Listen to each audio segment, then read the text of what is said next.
What's good, DMV and across the nation? Welcome to the Commissioner's Corner of the DMV Fantasy Football Podcast. I'm Don Adebayo, and on today's show, we'll talk about the biggest issues fantasy football commissioners face while managing a football league. And then also, we'll discuss the breakdown of issues in your private home league with friends or in a public league with strangers. Thank you all for joining the show. Please check out the Substack at DMV Commish and also on YouTube and hit that subscribe button. All right. And so, as I mentioned in the last episode, I mentioned that I wouldn't talk too much about like things like the World Cup or sports topics that are, or even life topics that are outside of, discussing my experiences as a commissioner and my fantasy football home league or insights on the Washington Commanders. And I basically lied to myself, and I'm just so excited about the World Cup. There's just so much to take away from it in terms of the storylines. And one of the big storylines is Cape Verde. What's good with the island out there? I know they're celebrating big time in Cape Verde, representing for Africa and getting out to the round of 32 after a big result against Uruguay, who got knocked out of the World Cup. Out of their group, and Cape Verde to get out of a group with Spain and Uruguay in it, I mean, that's pretty impressive. So I think that's really been a big standout story for this World Cup. And then also DR Congo making it to the next round and getting a big result today with the win over Uzbekistan. And then also, Lionel Messi. I mean, he's the GOAT. He just keeps scoring goals, and Argentina keeps coming along and beating the brakes off of teams. And, even at 38, 39 years old, he's still easily one of the best players in the world. So, yeah, it's just really cool being able to see all these entertaining games during the World Cup. It's cool that it's here in the States and being able to experience the buzz and the excitement. And so sometimes I'll get on my soapbox here in the off season where, there's not a whole lot of NFL news at the moment. And it'll pick up in about a month or so. So this is a once every 4 years opportunity with the World Cup. And then here with the World Cup being in the United States, once a generation, literally. So it's just, I got to put my few minutes on here to be able to talk about that and give it some good airtime. All right. So, let's go in and talk about what the show is really focused on today. And that's commissioner issues. What are the ways that we can, as a commissioner, to handle some of the most common problems that take place within a league? And so, first off, why is this damaging? Why are these issues damaging to your fantasy league? So, some of the things that these issues can cause in your fantasy league include the loss in trust in the commissioner, the league mates, and makes the experience not worthwhile. It destroys the integrity of the league. You're wasting your time, money, and emotional bandwidth, and it just hurts the commissioner and league's reputation where, maybe after a season where, these issues pop up, people don't want to come back, and all the camaraderie goes down the window. And then the retention of the league membership is tanked. And so these are all issues that play a role in the health and viability of the league. And so, what's important as a commissioner is to really pinpoint what they are and then come up with a fast and quick solution. That way the league can be maintained and everyone is really enjoying their experience. And so I guess first off, what are some of the issues that mess up the league? And it really depends on the type of league you're in, whether it's a public league where you're with complete strangers or in a private league where, especially your home league, where you're with friends or family or work associates, people that you know and trust from your day-to-day interactions. And so, despite the type of league that you participate in, the theme is generally the same as far as where these issues come from, and that's where the integrity and camaraderie are compromised. Really the only difference is just that emotional investment that is seen in a private league versus a public league. And so in a private league or a league where you have friends, some of these issues include collusion and transactions. So basically two friends forming an alliance to make these colluded trades to get either to favor one team or the other. And, then they can split the prize money if one of those managers wins. Another issue could be bias arbitration by the commissioner, where if there's like some personal vendetta against another manager, that commissioner may veto a deal that should have gone through. Things like that could mess up the integrity of the league. Also, inconsistent enforcement by the commissioner. So, again, in my earlier episodes, I mentioned having a constitution as a reference to ensure that you're levying out the policies in the most consistent way possible. Because when there's inconsistent enforcement, that sets a precedent to the rest of the league and the members, and everyone's going to remember that. Everyone's going to remember when the commissioner gave an exception for a trade a year ago or even 5-10 years ago, because everyone's looking for an edge to win the league in most instances. And so it's so important to be able to enforce the rules and policies of the Constitution consistently. Also, managing friendships within a home league. I mean, especially the league I'm in, I think between the two leagues, there's about 18 managers. And so these are the 20 of the closest people that I have in my life. And so if things get personal, things become problematic because of the fantasy league and how I'm commissioning it, that could have some fallout with your relationships with your friends. And you don't want anything in fantasy to necessarily affect, how you may interact with one another, outside of the game. So that's really important. And then the other issue that I have, maybe not me, because I know all my friends in my league, the Wahoo Legacy League, they pay their dues on time, and I don't have to chase them down too much. But in many other leagues, it's chasing the league dues, and so that can be an issue, especially when you get to the start of the season and there's prize money on the line. If someone hasn't paid their dues by week 4 or week 6 and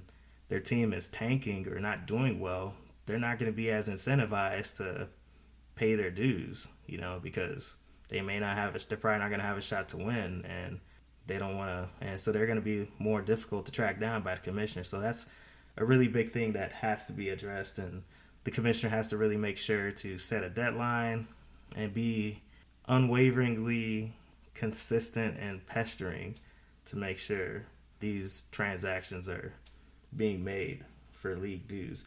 And then another issue within a private league is draft date coordination, and I think personally for me that's the biggest issue, because we all within the Wahoo Legacy League have different schedules, we have different life circumstances, we're on different time zones, a lot of different things that are going on within our lives that makes things complex to set aside one specific day and time to set up the draft. And that's always been an issue with me, because like I said, I got people in my league that are across the world in China, and then we got people that are out in the central part of the country or in the West Coast.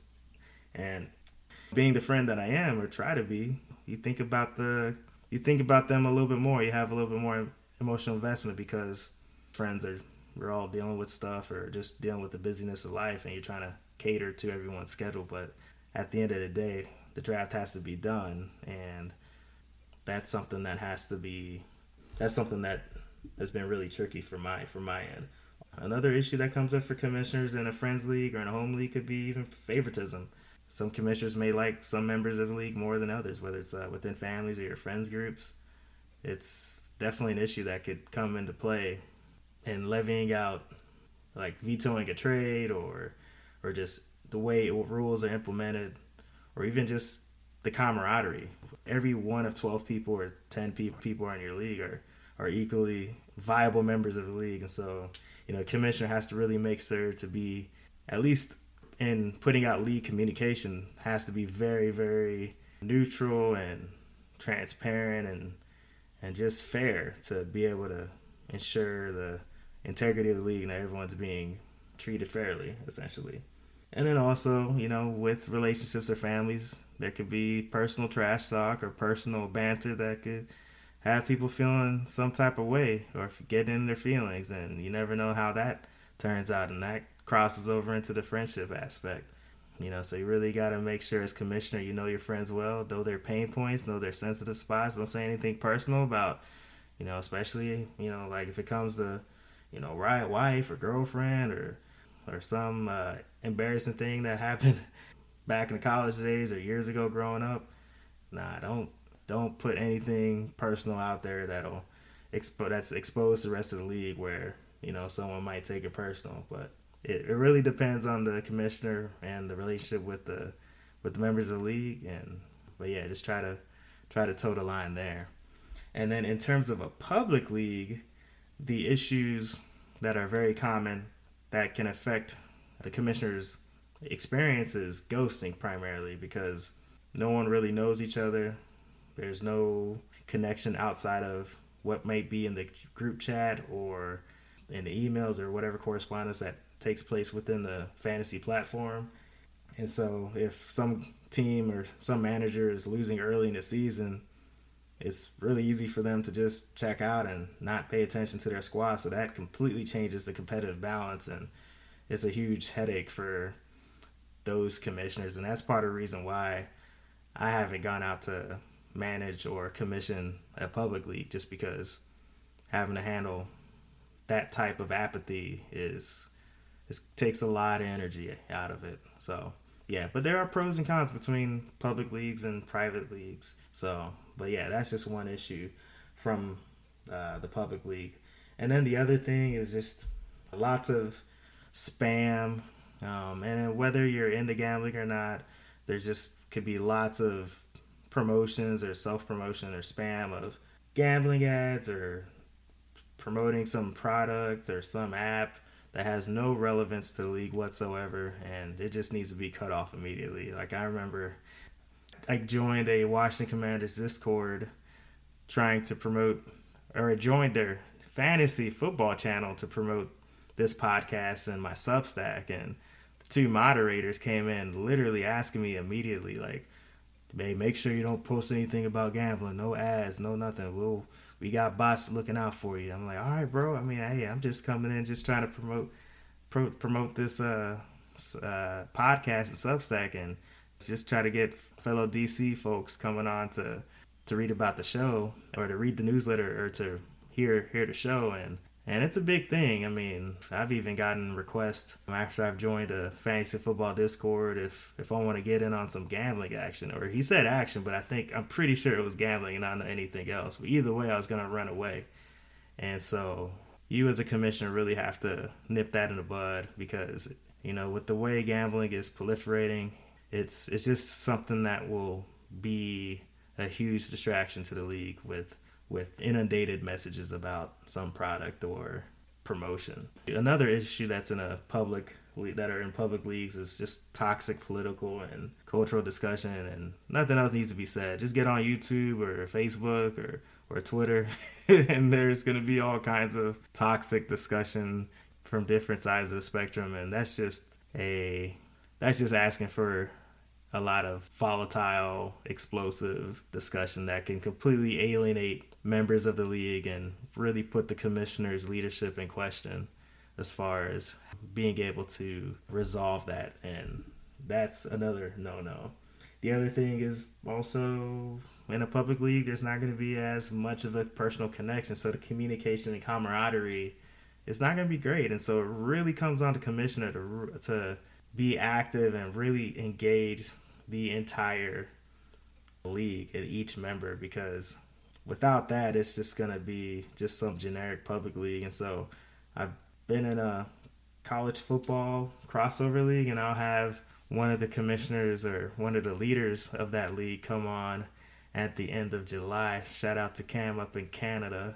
And I think the one great thing about their crossover league is, despite having 100 teams, they're pretty good at communicating and having some level of connection or connection with the fellow members of that league. And personally, I mean, they're not going to know everybody on there, but they try to reach out. And I think the biggest thing is they show a lot of enthusiasm. So that's really good, because if you show good energy, then people generally will respond with good energy and keep the vibes in the league good. So I think the camaraderie is an issue in a public league, but if you're dedicated and put in the work as a commissioner, it can be handled in a positive way. And then also the personality, and this kind of leads into the next issue, personality differences and league disputes can be more difficult to mediate.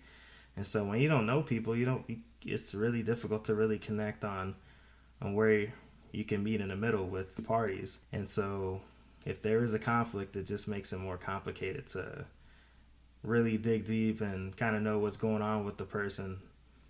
Whether it's with, really if the issue is directly seated in the fantasy football with the issue at hand, or if it's something beyond that, whether it's like just, someone just having some issue from a human standpoint. So with a public league, it's really difficult to decipher that. And then there's also roster dumping, and that kind of goes in with my first point. If you start out 0-5 in some public league, it's easy to just rage quit and start dumping all your players, and that can have an impact on the competitive balance.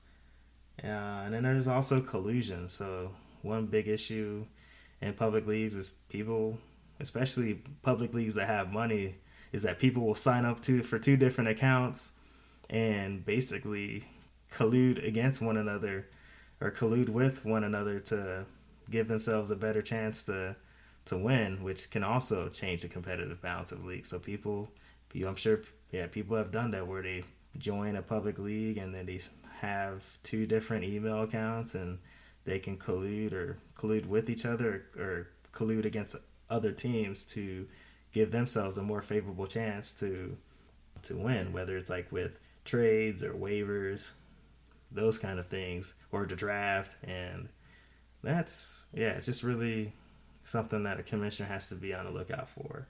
And then again, commissioners, they can't confront managers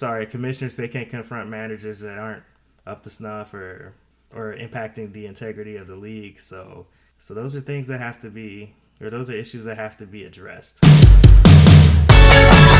The Commissioner's Corner of the DMV Fantasy Football Podcast. Here's the next segment, which will be talking about products that will enhance the commissioner's experience. And so, previous segment, we talked about the issues that plague commissioners, and now we're going to be talking about a new set of league tools that are starting to pop up over the last year or so that are there to improve the experience for the commissioner and also the players in terms of engagement.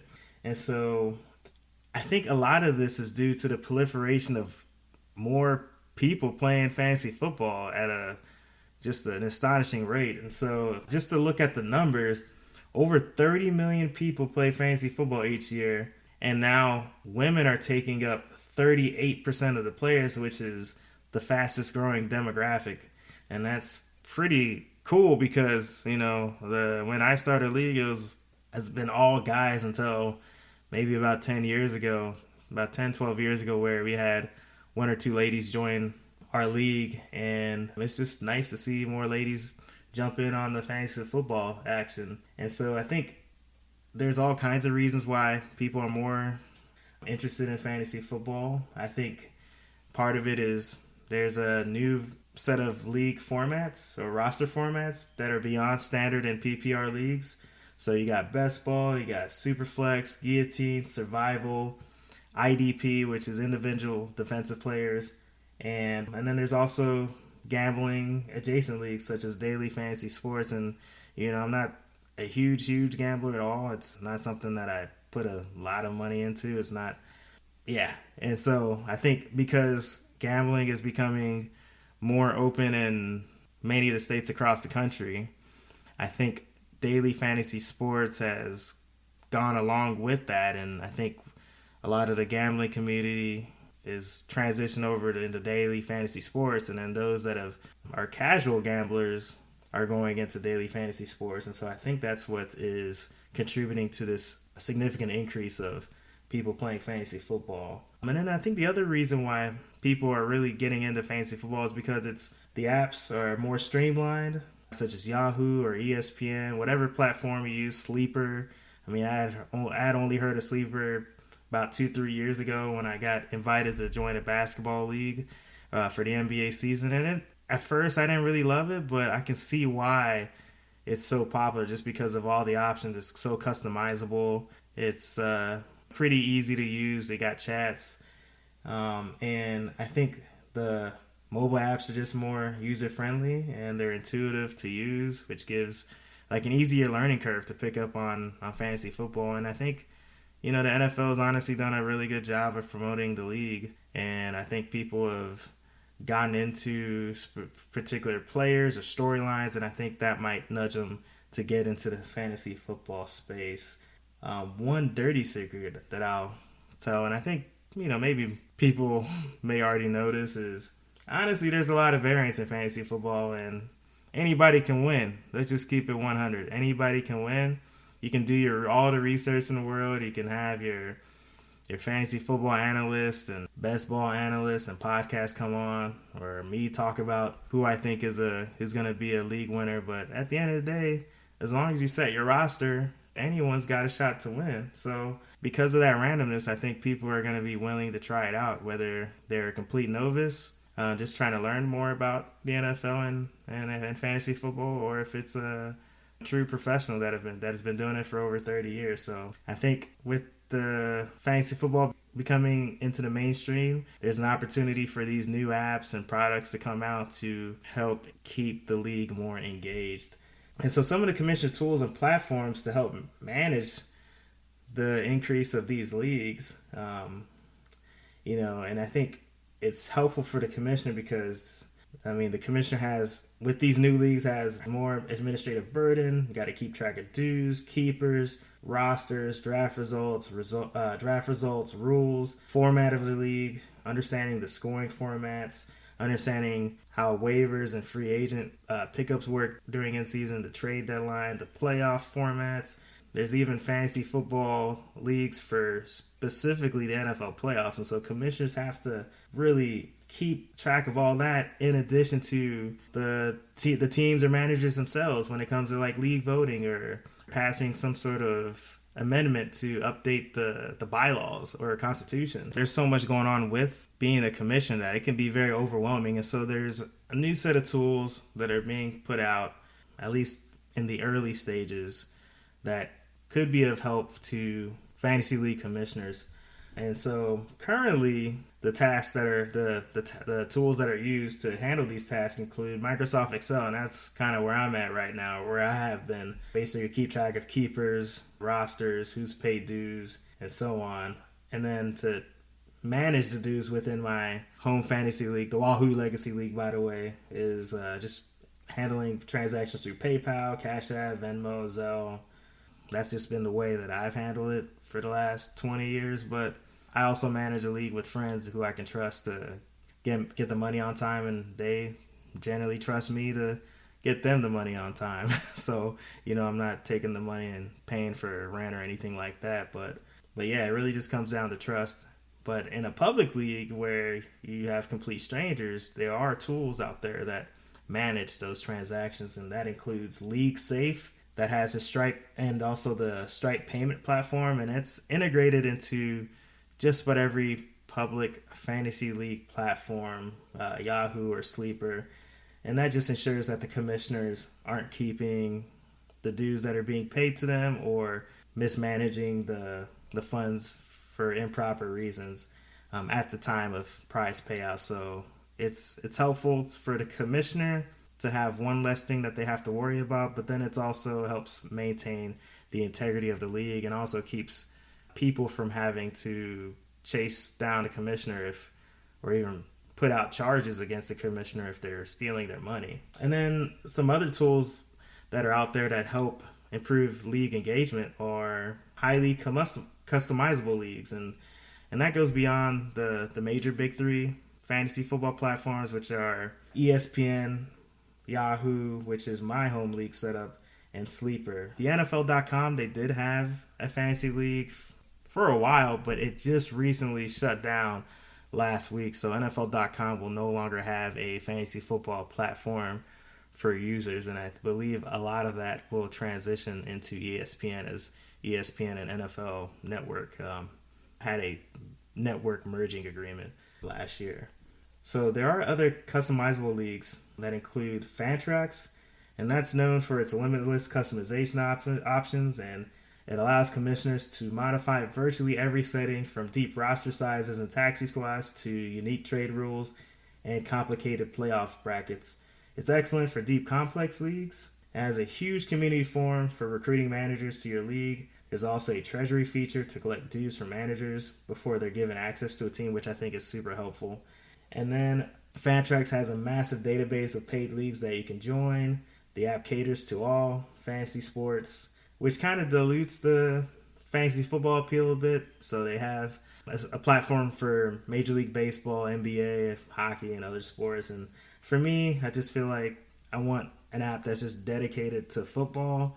And then also I found the interface a little clunky, which I didn't love. But overall, it's a very good tool. If you want, as a commissioner, something that's highly customizable, something with a roster format that is truly unique to your league, or a scoring format that's truly unique to your league, I think Fantrax is a very, very good alternative for those that are the more hardcore fantasy football players that usually play in Yahoo, Sleeper, or ESPN.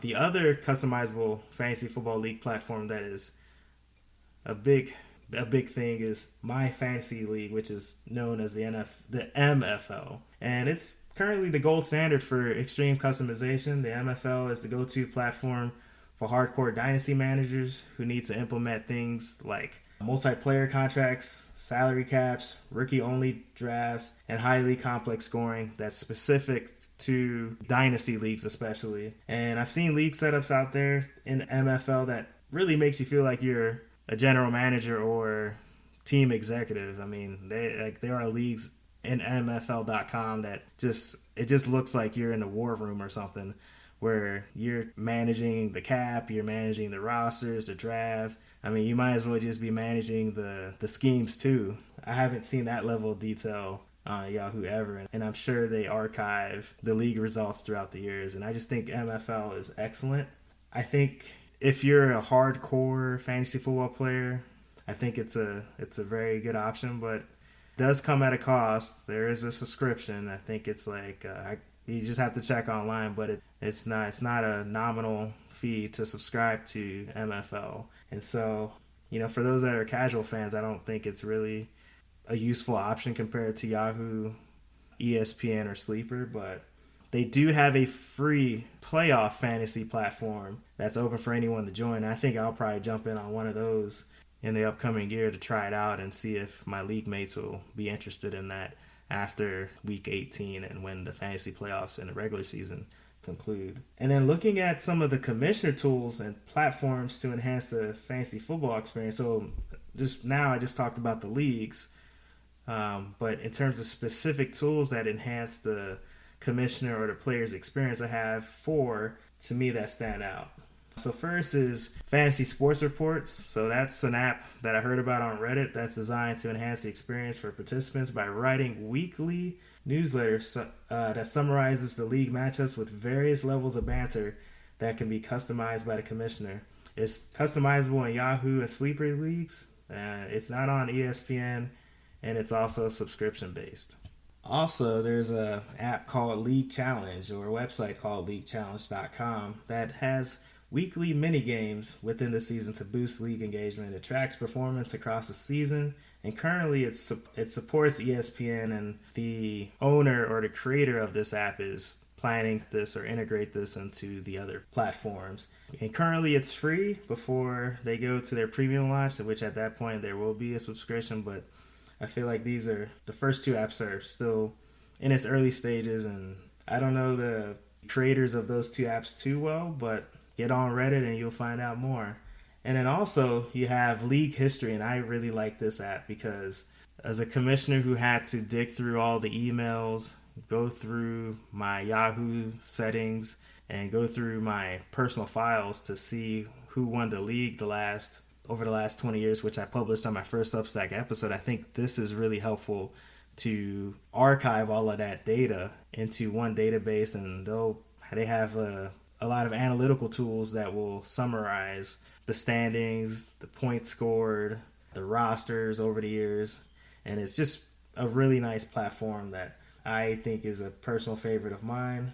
I think the biggest thing, it just saves a lot of time for me to collect or research past league results, that I could use that time for other ways to engage my league. And so I'm hoping to lock down the interview with the founder. I actually need to get back to him on it. Just be on the lookout for the founder of League History to come on the podcast, because his product is pretty impressive. And then lastly, the FanCred app. This app is kind of set up to be like a Yelp or Matchmaker and escrow account for your fantasy league. And so just to break that down a little bit more, it can help. This app is supposed to help commissioners recruit and filter players based on past reviews of how they conducted themselves in the league, or even to some degree their performance. And then FanCred can also match commissioners to players or players to leagues based on the different setting parameters that you may want, depending on if you're looking for a league that has an IDP format, or if you're looking for a league that has 10 or 12 teams. It could basically be a matchmaker for free agent players that are looking for a home league. And then lastly, it tracks transactions to ensure league dues are paid and payouts are automated to league winners. So to get more details, be on the lookout for the next interview with the FanCred owner in a July episode. Stay tuned. Yo, check it. Thank you all for listening to today's show. Make sure to subscribe to my Substack, YouTube channel, or hit a follow on your podcast streaming service. And see you all next time.